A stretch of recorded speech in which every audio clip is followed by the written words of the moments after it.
সায়ন মজুমদারের উপর হামলা। আর এই হামলা নাকি উপপ্রধানের জন্য নয়, এই হামলা শোভন দেব এবং পার্থ ভৌমিকের তোলাবাজির টাকার যে ভাগ বাটোয়ারা, সেই ভাগ বাটোয়ারা নিয়ে এই হামলা। এমনই অভিযোগ বিজেপি নেতা জয় সাহার। কি বলেন তিনি, আসুন শুনে নিন। এই লড়াই তো উপপ্রধানের নয়, এই লড়াই তো শোভন দেব আর পার্থ ভৌমিকের। তোলাবাজির টাকা ভাগ বটরা নিয়ে এই লড়াই। যতদিন তুমি দেবে ততদিন ভালো, যেদিন দেওয়া বন্ধ করে দেবে সেদিন এরকম হেনস্থার মুখে পড়তে হবে। যেরকম বাকি পশ্চিমবঙ্গের বাকি জায়গায় হচ্ছে সেভাবেই তো খড়দাও চলবে।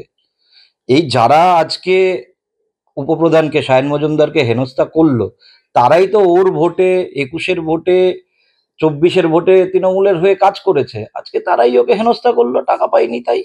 দেখুন, তৃণমূল কংগ্রেসটা যারা করে তারা তো হলো এলাকার ক্রিমিনাল, গুন্ডা, বেকার ছেলে মেয়ে, যাদের রোজগারটাই এই দলের তোলাবাজিতে চলে। তো তাদের রোজগারের জায়গায় যদি পেটে লাথ পড়ে যায়, তখন কি সিসিটিভি আর কি ক্যামেরা, কিচ্ছু যায় আসে না। আর কোনো এদের একে অপরের প্রতি কোনো রেসপেক্ট বলে কিছু নেই, তাদের ভাগ বটরাটাই সব। মার খেয়েছে, আগামী দিনেও যদি ভাগ বটরা ঠিক করে না হয় আবার খাবে।